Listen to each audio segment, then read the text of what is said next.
नमस्कार दोस्तों। ग्राम विकास एवं ग्राम समाज से संबंधित जो हमारी सीरीज चल रही है, इसके अंतर्गत हम आज केंद्र सरकार की योजनाओं के संबंध में तीसरा पार्ट है। तो आइए स्टार्ट करते हैं। तो आइए देखते हैं। पहला क्वेश्चन है, सर्व शिक्षा अभियान के अंतर्गत केंद्र एवं राज्य सरकार की हिस्सेदारी का अनुपात कितना है? तो ये अनुपात कितना है देखते हैं। ए गिवन है 60:40, 60:40, 65:35, 75:25, 90:10। तो सर्व शिक्षा अभियान की जो शुरुआत है ये 2001 में की गई थी और इसका मुख्य उद्देश्य शिक्षा के स्तर में लैंगिक और सामाजिक अंतर को दूर करना था। और ये जो केंद्र और राज्य सरकार की हिस्सेदारी का अनुपात है ये 60:40 है। तो ऑप्शन ए सही हो जाएगा। सर्व शिक्षा अभियान के अंतर्गत केंद्र एवं राज्य सरकार की हिस्सेदारी का अनुपात कितना है? 60:40। नेक्स्ट क्वेश्चन देखते हैं। राष्ट्रीय साक्षरता मिशन को पुनर्गठित करके साक्षर भारत मिशन की शुरुआत किस वर्ष की गई? राष्ट्रीय साक्षरता मिशन को पुनर्गठित करके साक्षर भारत मिशन की शुरुआत किस वर्ष की गई थी? तो राष्ट्रीय साक्षरता मिशन को पुनर्गठित करके 8 दिसंबर 2009। राष्ट्रीय साक्षरता मिशन की शुरुआत कब की गई थी? 8 दिसंबर 2009। 8 दिसंबर 2009 को स्टार्ट किया गया था। नेक्स्ट क्वेश्चन देखते हैं। राष्ट्रीय माध्यमिक शिक्षा अभियान का निम्न में से कौन सा उद्देश्य है? तो राष्ट्रीय माध्यमिक शिक्षा अभियान जो है उसका क्या उद्देश्य है? तो शिक्षा में पहला शिक्षा की गुणवत्ता में सुधार करना, दूसरा लिंग असमानता को दूर करना, तीसरा है सामाजिक एवं आर्थिक अवरोधों को दूर करना, चौथा उपरोक्त सभी। तो ये राष्ट्रीय माध्यमिक शिक्षा अभियान के ये सारे उद्देश्य हैं। शिक्षा की गुणवत्ता में सुधार करना, लिंग असमानता को दूर करना, सामाजिक एवं आर्थिक अवरोधों को दूर करना। चलिए नेक्स्ट क्वेश्चन देखते हैं। दीनदयाल उपाध्याय अंत्योदय योजना क्रियान्वयन किस मंत्रालय के अंतर्गत किया जाता है? तो जो दीनदयाल उपाध्याय अंत्योदय योजना है इसकी शुरुआत कब की गई थी? तो ये की गई थी 25 दिसंबर। 25 दिसंबर कब की गई थी? 25 दिसंबर 25 दिसंबर 2014 को। कब की गई थी? 25 दिसंबर 2014 को। और इसका जो क्रियान्वयन है वो कौन सा मंत्रालय करता है? ऑप्शन ए है केंद्रीय आवास एवं शहरी उन्मूलन मंत्रालय, केंद्रीय ग्रामीण विकास मंत्रालय, कृषि एवं किसान कल्याण मंत्रालय, महिला एवं बाल विकास मंत्रालय। तो जो दीनदयाल उपाध्याय अंत्योदय योजना है इसका क्रियान्वयन केंद्रीय आवास एवं शहरी उन्मूलन मंत्रालय द्वारा कराया जाता है। नेक्स्ट क्वेश्चन देखते हैं। कौशल ऋण योजना के अंतर्गत युवाओं को कितनी राशि उपलब्ध कराए जाने का प्रावधान है? तो ये जो कौशल ऋण योजना है इसके अंतर्गत युवाओं को कितनी राशि का ऋण उपलब्ध कराया जाएगा? तो ये है 5,000 से 1.5 लाख। कौशल ऋण योजना के अंतर्गत 5,000 से 1.5 लाख तक का ऋण उपलब्ध कराने का प्रावधान है। इस योजना की शुरुआत प्रधानमंत्री नरेंद्र मोदी ने 15 जुलाई 2015 से की है। नेक्स्ट क्वेश्चन देखते हैं।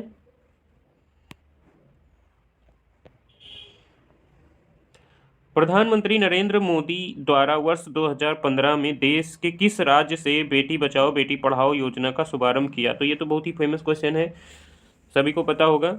तो बेटी बचाओ बेटी पढ़ाओ योजना का जो आरंभ है वो वर्ष 2015 में 22 जनवरी 2015 को प्रधानमंत्री श्री नरेंद्र मोदी द्वारा हरियाणा से स्टार्ट किया गया था। तो option B is right answer. Next question देखते हैं। सुकन्या समृद्धि योजना के अंतर्गत कितने वर्ष की बालिकाओं के लिए बैंक खाता खोले जाने का प्रावधान है? सुकन्या समृद्धि योजना के अंतर्गत कितने वर्ष की बालिकाओं के लिए बैंक खाता खोले जाने का प्रावधान है? तो ये है 10 वर्ष से कम। 10 वर्ष से कम की जितने भी कन्याएं हैं उनके लिए सुकन्या समृद्धि योजना की शुरुआत की जा सकती है। बैंक मतलब सुकन्या समृद्धि योजना के अंतर्गत उनका बैंक में खाता खोला जा सकता है। Next question. और इस योजना की जो शुरुआत है वो 2015 में हरियाणा से ही स्टार्ट किया गया था प्रधानमंत्री श्री नरेंद्र मोदी द्वारा। नेक्स्ट क्वेश्चन देखते हैं। प्रधानमंत्री सुरक्षा बीमा योजना के लाभार्थी के लिए कितनी आयु निर्धारित की गई है? प्रधानमंत्री सुरक्षा बीमा योजना के लाभार्थी के लिए कितनी आयु निर्धारित की गई है? तो ये निर्धारित की गई है 18 साल से लेकर 70 साल के बीच अगर कोई किसी की उम्र है तो वो प्रधानमंत्री सुरक्षा बीमा योजना के अंतर्गत लाभ ले सकता है। नेक्स्ट क्वेश्चन देखते हैं। अटल पेंशन योजना के अंतर्गत लाभार्थी को न्यूनतम व अधिकतम तक पेंशन राशि प्रत्येक माह प्रदान किए जाने का प्रावधान है। यानी कि अटल पेंशन योजना जो है इसके अंतर्गत लाभार्थी को अधिकतम या न्यूनतम प्रत्येक माह कितने रुपए प्रदान किए जा सकते हैं। तो इस योजना की जो शुरुआत हुई थी वो 9 मई 2015 को की गई थी। अटल पेंशन योजना की शुरुआत 9 मई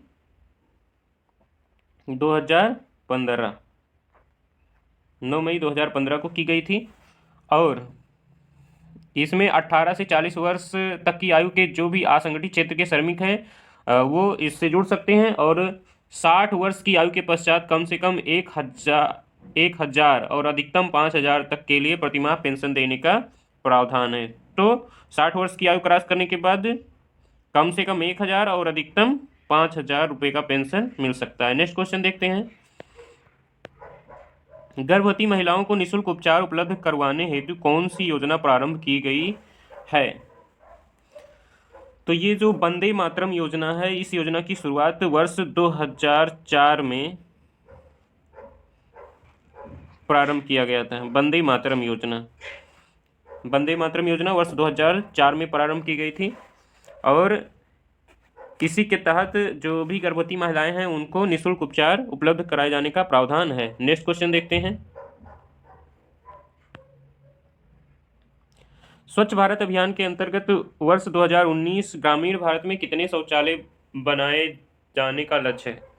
तो ये तो पुराना क्वेश्चन है और अचकबंदी लेखपाल 2015 में आया था कि स्वच्छ भारत अभियान के अंतर्गत 2019 ग्रामीण भारत में कितने शौचालय बनाने का लक्ष्य था। तो ये लक्ष्य था 120 मिलियन। नेक्स्ट क्वेश्चन देखते हैं। स्वच्छ भारत मिशन ग्रामीण के अंतर्गत ग्रामीण क्षेत्रों में शौचालय के निर्माण के लिए नवंबर 2014 में उत्तर प्रदेश सरकार ने कितने करोड़ रुपए का प्रावधान किया है? तो स्वच्छ भारत मिशन ग्रामीण के अंतर्गत ग्रामीण क्षेत्रों में शौचालय के निर्माण के लिए नवंबर 2014 में उत्तर प्रदेश सरकार ने कितने करोड़ रुपए का प्रावधान किया है? तो ये किया है 685। ये भी राजस्व लेखपाल में पूछा गया क्वेश्चन है। तो 685 करोड़ रुपए का प्रावधान किया गया था। नेक्स्ट क्वेश्चन देखते हैं। स्वच्छ भारत मिशन ग्रामीण चरण 2 के क्रियान्वयन की अवधि कब तक की है? तो ये अवधि कब तक की है? स्वच्छ भारत मिशन ग्रामीण चरण 2 के क्रियान्वयन की अवधि है 2024-25 तक। नेक्स्ट क्वेश्चन देखते हैं। जननी सुरक्षा योजना की शुरुआत किस वर्ष की गई थी? जननी सुरक्षा योजना की शुरुआत किस वर्ष की गई थी? तो ये जो जननी सुरक्षा योजना है इसकी शुरुआत वर्ष 2005 में की गई थी। 12 अप्रैल 2005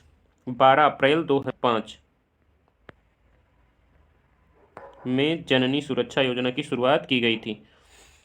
नेक्स्ट क्वेश्चन देखते हैं। जननी सुरक्षा योजना के तहत संस्थागत प्रसव कराने पर कितनी राशि नगद सहायता प्रदान की जाती है?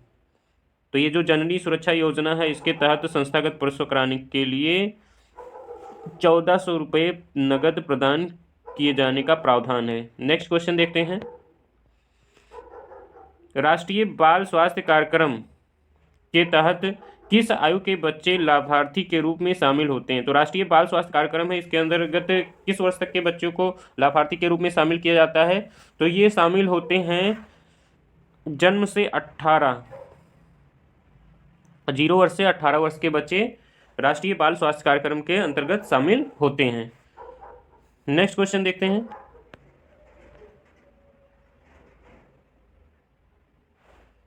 राष्ट्रीय किशोर स्वास्थ्य कार्यक्रम के तहत किस पर ध्यान दिया जाता है? तो जो राष्ट्रीय किशोर स्वास्थ्य कार्यक्रम है उसके तहत किस चीज़ पर ध्यान दिया जाता है? पोषण पर, प्रजनन पर, यौन पर या सभी पर? तो जो राष्ट्रीय किशोर स्वास्थ्य कार्यक्रम है इसके तहत इन सभी पर ध्यान दिया जाता है।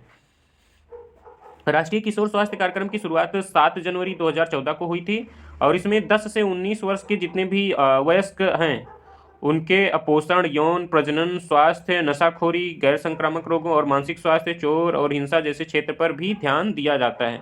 नेक्स्ट क्वेश्चन देखते हैं। परिवार कल्याण एवं स्वास्थ्य संबंधी अन्य उपायों के लिए संचालित समग्र योजना के तहत कौन सी उप योजना का संचालन नहीं किया जाता? तो जो परिवार कल्याण एवं स्वास्थ्य संबंधी अन्य जो उपाय हैं संचालित समग्र योजना के तहत, उनके तहत कौन कौन सी योजना का संचालन किया जाता है और किसका नहीं किया जाता है? तो जो परिवार कल्याण एवं स्वास्थ्य संबंधी उपाय हैं इसके अंतर्गत 5 उप योजनाएं हैं। कितनी हैं? 5 उप योजनाएं हैं।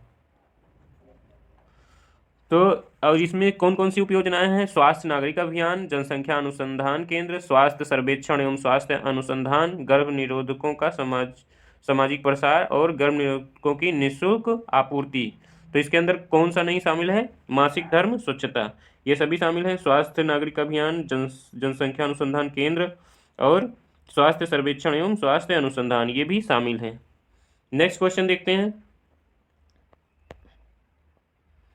निम्न में से कौन सा परिवार कल्याण एवं स्वास्थ्य संबंधी अन्य उपायों के लिए समग्र योजना के उद्देश्य हैं? तो समग्र योजना के उद्देश्य, पहला परिवार नियोजन में सहायता करना, दूसरा जनसंख्या स्थिरता को प्राप्त करना, तीसरा माता के लिए बेहतर स्वास्थ्य सुनिश्चित करना, चौथा उपरोक्त सभी। तो ये जो परिवार कल्याण स्वास्थ्य संबंधी अन्य उपाय हैं इसमें समग्र योजना के उद्देश्य ये सभी हैं। परिवार नियोजन में सहायता करना, जनसंख्या स्थिरता को प्राप्त करना और माता के लिए बेहतर स्वास्थ्य सेवा सुनिश्चित करना। नेक्स्ट क्वेश्चन देखते हैं। मिशन इंद्रधनुष टीकाकरण कार्यक्रम योजना की शुरुआत किस वर्ष की गई? बहुत ही फेमस योजना है ये। 25 दिसंबर 2014 को मिशन इंद्रधनुष योजना की शुरुआत की गई थी। मिशन इंद्रधनुष योजना की शुरुआत कब की गई थी? 25 दिसंबर 2014 को। तो इसका आंसर क्या हो जाएगा? सी। मिशन इंद्रधनुष टीकाकरण कार्यक्रम की योजना का शुरुआत कब हुआ? वर्ष 2014 में। नेक्स्ट क्वेश्चन देखते हैं।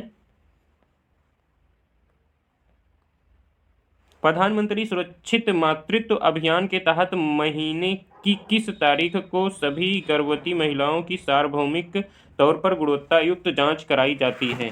तो जो ये क्वेश्चन नंबर 70 है कि प्रधानमंत्री सुरक्षित मातृत्व अभियान के तहत महीने की किस तारीख को जांच कराई जाती है? तो ये महीने की 9 तारीख को जांच कराई जाती है और इसकी शुरुआत प्रधानमंत्री सुरक्षित मातृत्व अभियान की जो शुरुआत हुई थी वह वर्ष 2016 में की गई थी। नेक्स्ट क्वेश्चन देखते हैं। 71 राष्ट्रीय पोषण अभियान के तहत किस वर्ष तक भारत को कुपोषण मुक्त भारत का निर्माण करना है? तो राष्ट्रीय पोषण जो अभियान है इसके अंतर्गत जो लक्ष्य रखा गया है कुपोषण मुक्त भारत निर्माण करने का, वो लक्ष्य है वर्ष 2022 और इसकी जो शुरुआत की गई थी वो 2017 में की गई है नीति आयोग के द्वारा। नेक्स्ट क्वेश्चन देखते हैं। तो राष्ट्रीय पोषण अभियान के तहत जो कुपोषण मुक्त भारत का जो लक्ष्य रखा गया है वो क्या रखा गया है? 2022। नेक्स्ट क्वेश्चन देखते हैं। राष्ट्रीय पोषण अभियान किसकी संयुक्त पहल के अनुरूप है? जो राष्ट्रीय पोषण अभियान है ये किसकी संयुक्त पहल है?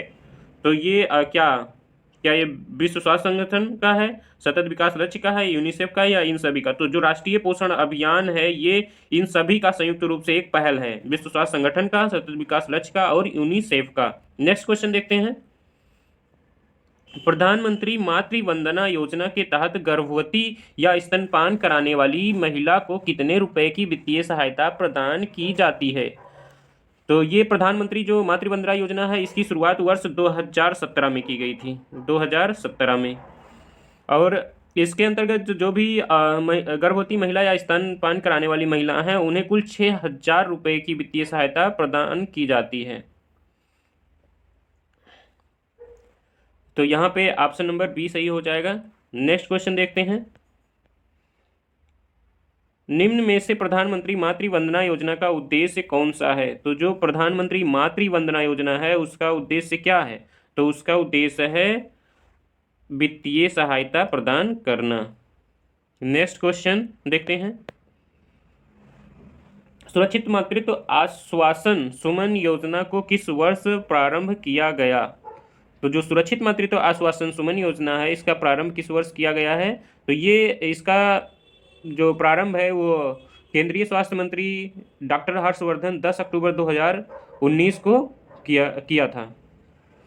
तो हो जाएगा इसका आंसर 10 अक्टूबर 2019। नेक्स्ट क्वेश्चन देखते हैं। निम्न में से कौन सा सुरक्षित मातृत्व आश्वासन सुमन योजना के उद्देश्य हैं? तो सुरक्षित मातृत्व आश्वासन सुमन योजना के जो उद्देश्य हैं वो हैं शिशु मृत्यु दर में कमी लाना, भुगतान रहित चिकित्सीय सुविधा उपलब्ध कराना और माता एवं शिशु के प्रसव हेतु चिकित्सा सुविधा प्रदान करना। तो ये सारे उद्देश्य सुरक्षित मातृत्व आश्वासन सुमन योजना के हैं। नेक्स्ट क्वेश्चन देखते हैं। विश्व की सबसे बड़ी हेल्थ केयर योजना आयुष्मान भारत योजना की शुरुआत प्रधानमंत्री नरेंद्र मोदी ने कहाँ की थी? तो जो विश्व की सबसे बड़ी हेल्थ केयर योजना है आयुष्मान भारत योजना, इसकी शुरुआत 23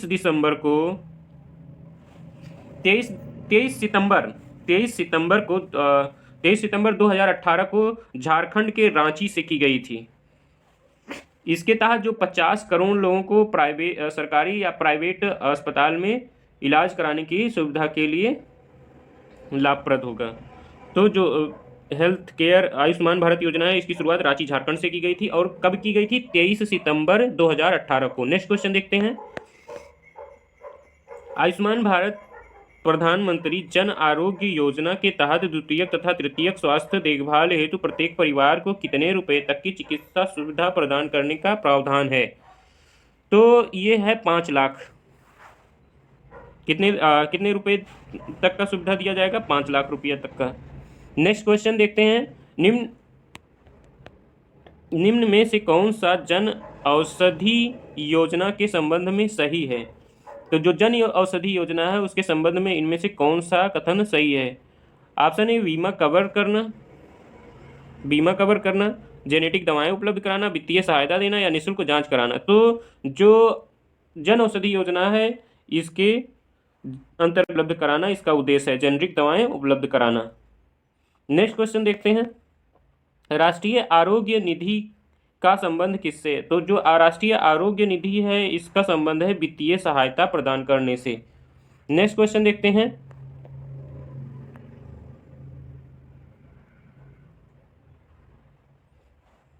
सुपोषित माँ अभियान योजना के तहत किससे पर्याप्त पोषण उपलब्ध कराना है?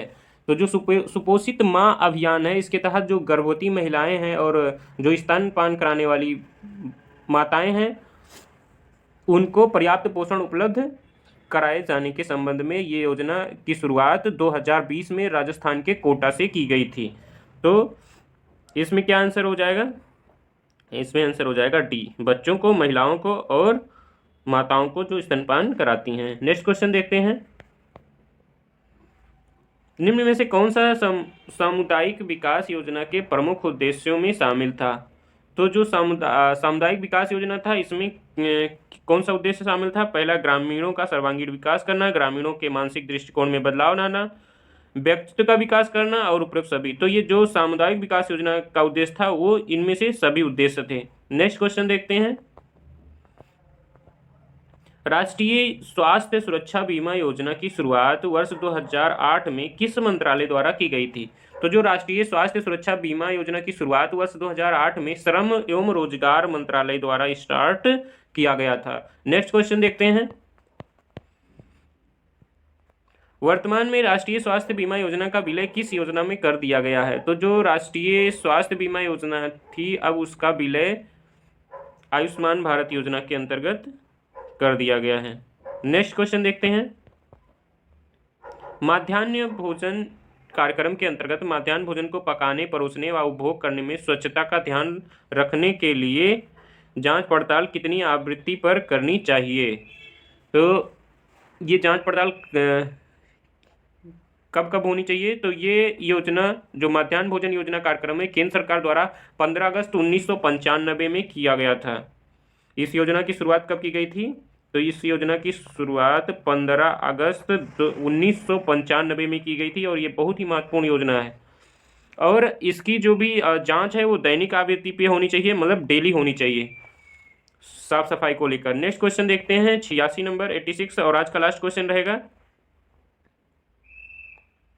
मध्याह्न भोजन योजना के अंतर्गत विद्यालय स्तर पर बच्चों के न्यून भार की प्रतिशतता का आकलन किस आवृत्ति पर किया जाना चाहिए? तो जो उनका न्यून भार है इनकी प्रतिशतता का आकलन किस आवृत्ति पे होना चाहिए? तो ये है अर्धवार्षिक। आज के लिए इतना ही। इसके बाद आज हमारा ये केंद्र सरकार की योजनाओं से संबंधित जितने भी क्वेश्चन बन सकते थे वो समाप्त हो गए हैं। अब अगले दिन हम नेक्स्ट कोई टॉपिक लेके आएंगे और इस वीडियो की PDF आपको डिस्क्रिप्शन बॉक्स में मिल जाएगी। धन्यवाद।